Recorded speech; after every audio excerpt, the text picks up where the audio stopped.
कितना देर लगा देला? भाग के बिया करवावे को कोनो आसान काम नहीं है। रजिस्ट्रार के, चपरासी के, गवाह के सबके जेब गरम करे के पड़ेला। ई ठीक कहता रे। अच्छा सुना, गणपत पंडित ई साड़ी तोहरे खातिर भेजले बाड़न, एकरा के पहन ला और जल्दी से नीचे आई के आखिरी बार लोगन का आशीर्वाद ले ला, ठीक बा? ठीक बा भैया। हाँ? I love you so much. Me two. तैयार हो जा। ई पिल्ला तो पिल्ला हम मिक्सचर ना है। कैसन आदमी हवा जौन कुकुर के पिछवाड़े प्यार करता रहा। हाँ, जानत हुआ आजकल आदमियन से ज्यादा पिल्लन के बकत बा। काहे? कहा ना आजकल फिल्मन में हीरोइन नाराज होके हीरो के जलावे खातिर तऊ कुत्तन के चुम्मा लेवती है। काहे चलो तोरा किस्मत बा, कुछ लोग तो आदमी हो के कुकुरों से बदतर हो जाले। अरे कहाँ ले जा रहल बा? बात का है? अरे बताओ ना। सपना।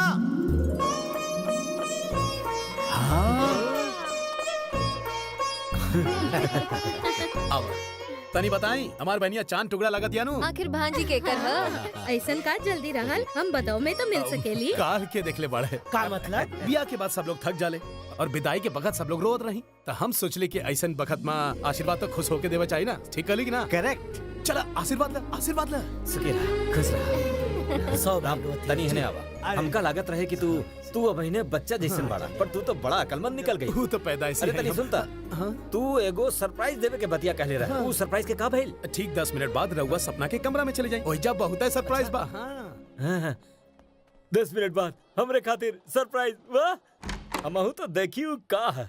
10 मिनट तो हो गई।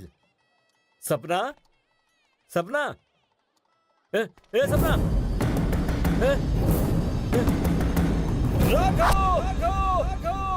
भाई वो लड़की कब आई है? अरे कौन अर्जेंट काम बा जौन रउआ परेशान होत बानी? जे बर्बाद हो जाता रहे उनके तो कोनो परेशानी नहीं है। आए अब भाई ने कैफ और सरीना के ब्याह खातिर जाए के बा। सर ओहिजा तो पूरा इंडस्ट्री आशीर्वाद देवे खातिर मौजूद हुई, लेकिन एहिजा तो खाली एगो रउए बुजुर्ग बानी। कितना देर लगा देला? अगर तनिको और देर हो तो सरीना के शादी करावे खातिर चल जाइतन। हैं, यहाँ साइन करा। हैं, आई जा। रउआ यहाँ करा। बधाई हो।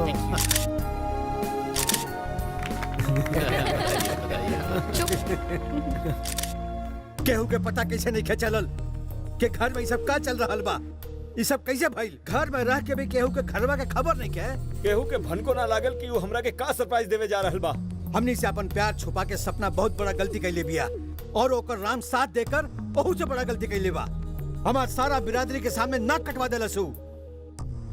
आज से ना तो कोनो उसे बात करिए और ना ओकर नाम ले। बुझाइल कि ना तू लोगन के?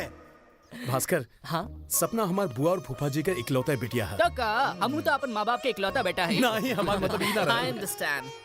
हमहू सपना के खातिर अपन माँ बाप के छोड़ ली है। हमरा के न्यूजीलैंड में एगो बहुत अच्छा काम मिल गई बा। आज जातानी और घबराओ मत। का खुश राखब। वाह, सपना पसंद है टापन टाप है। अब हम कह सकेले कि तोहार फ्यूचर एकदम सेट बा, पर हमार फ्यूचर को कोनो पता नहीं खे। हमका पक्का पता बा तोहरे के घर में घुसे के ना मिली। अब का करबा? हाँ करब का सोझे कॉलेज जाए, 6 महीना में इंजीनियरिंग पूरा हो जाए, फिर सोचल जाए कि जिंदगी के हर ले जाए।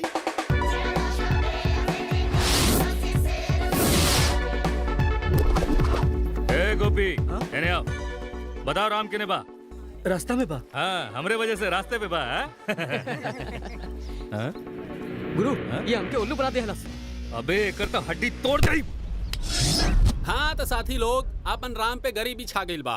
एकर बाप पैसा नहीं के भेजत, तब भैया दोस्ती के खातिर एकर पढ़ाई के सारा खर्चा हम उठाइब। जैसे कॉलेज फी, हॉस्टल फी, कच्चा बनियान के खर्चा हम ही खर्च करब। ला पकड़ ला। अब तो एहसान मनवा ना। तू हमार सच्चा साथी बा। यही से तो हम कहतानी तोहरो पीछे ना हटे के चाहिए। प्यार जतावे के खातिर तारा दिखल का?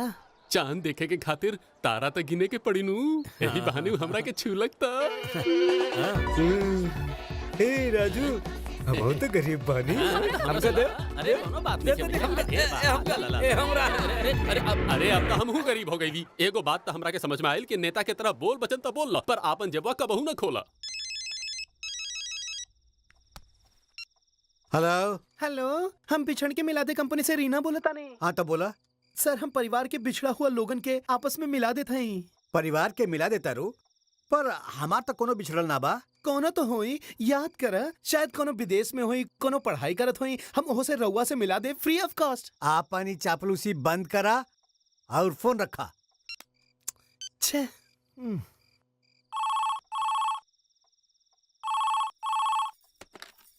हेलो। ए ताई जी, ताऊ जी अब तक हमरा पे गुस्सा बाड़े का? Wrong number.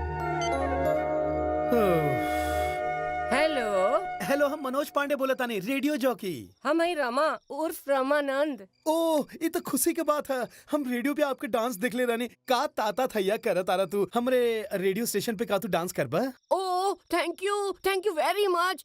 एक मिनट, बापू बापू कोनो रेडियो जॉकी हमारा डांस रेडियो पे देख ले रहले। They are very happy, they want my ताता थैया इन द रेडियो।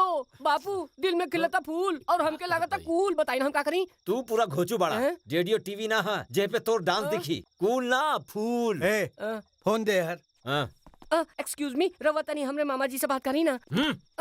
सुना, अब तू हमरा के ज्यादा बेवकूफ मत बनावा। हम जाना तानी कि तू के बोलत तारा। फोन रखा।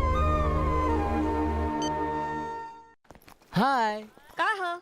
सुनल है कि तू हॉस्टल में रह के पार्ट टाइम करत आरू, सच बा? हाँ तो त हमरा संगे पार्ट टाइम करबा का?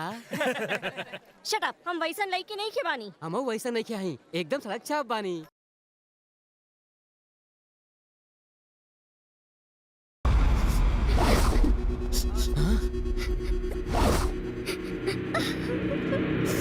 जिंगो रिकायर हो दिया। हम का जानी कि काहे रोवतिया। ये मेंटल तना है जोन बेवजह रोई। सच सच बता दे मुन्ना। हम पूछ ली कि पार्ट टाइम करत आरू का? अगर हाँ तो हमरे संगे चल, बस इतना तो पूछ ली। ठीक बा, त तू का जवाब दे लो? कुछ जवाब नहीं दे। गलत बात, कुछ तो जवाब देवे के चाहिए।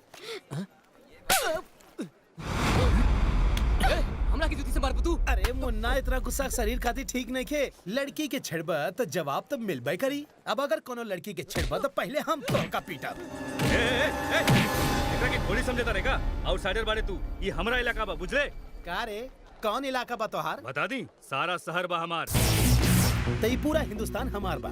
ई तू ठीक ना करत आड़े। का ठीक बा का नहीं, आपन बाप के मत सिखावा। हमसे लड़िए, मार से। ये कॉलेज बा के हाट बाजार।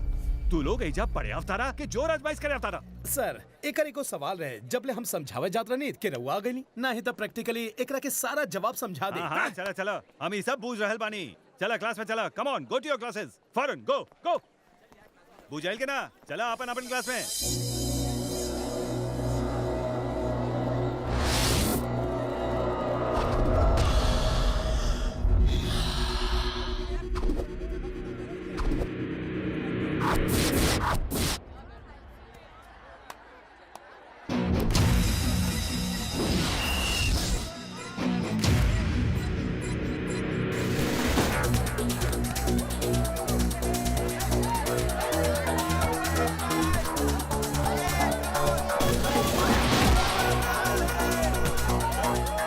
अरे राम, एक बल तो मार दे। हाँ?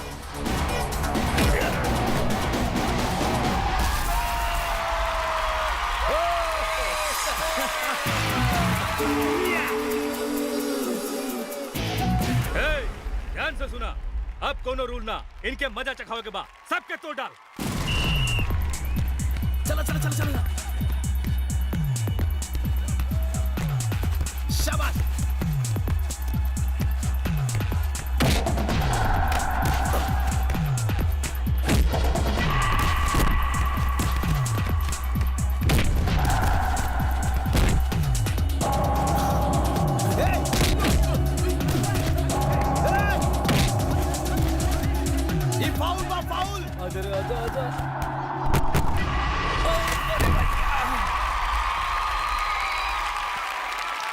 उ लोग फाउल खेलत पड़े राम। अब हम का करी?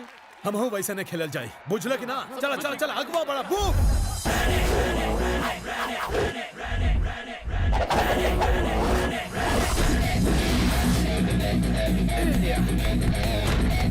होने जा।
चल इसे निपट लिया जा।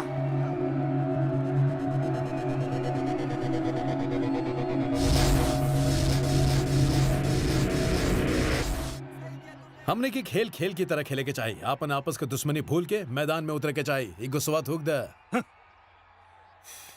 और इस सब में का धरल बाई तो हार इलाका बाई हमार इलाका बा का मिली ऐसे। कॉलेज में हमने के कुछ 6 दिन बचल बा ओकर बाद तू तो हरे डेरा पे हम अपने डेरा पे। तो छोड़ दे। दोस्ती ना करे के है तब मत करे पर आपस के दुश्मनी का है के। राम ई मत भूल कि हमरा के पिटले बा। हमरा के इनसे बदला ना लेवे का। अगर इनके दुश्मन समझल जाए तो दुश्मनी बढ़ी, अगर दोस्त समझल जाए तो ये दोस्त बनी है।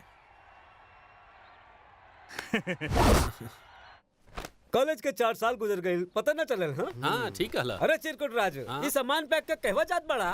का हम घर ना जाई? एहू साल तो के हमरा के पास हो में डाउट बा का? डाउट नहीं खे कंफर्म बा। नो चांस। देखिए ई बेरिया हम पास हो जाए 90% गारंटी। तब तो हमहू पास हो जाए। ऊ कैसे? हम तोरी आंसर शीट पे आपन रोल नंबर लिख देले हई। उल्लू कहा के मुटवा साला। सब तैयार बाड़े नु? अरे अब एक एक हो गइल। सुन ले बहानी की हसीना के देखे से पसीना आ जाला। एहो के कोनो बेटा गइल बा। हेलो राम उठ। अगर उ सीता होई त राम के जरूरे मिल जाई। अगर उस सूर्पनखा निकल तो तू ओकरा से शादी कर लिहा। बक बक मत कर, जल्दी तैयार हो जा। मिस्टर चिरकुट कहा राजू रानी? तुहारो साबुदानी सॉरी मतलब तुहारो वैन तोरे दादाजी के वो दुलरा खटारा ओकर कंडीशन ठीक बानू ना? हमरे स्वर्गवासी दादाजी के आशीर्वाद से बढ़िया कंडीशन में रहती है।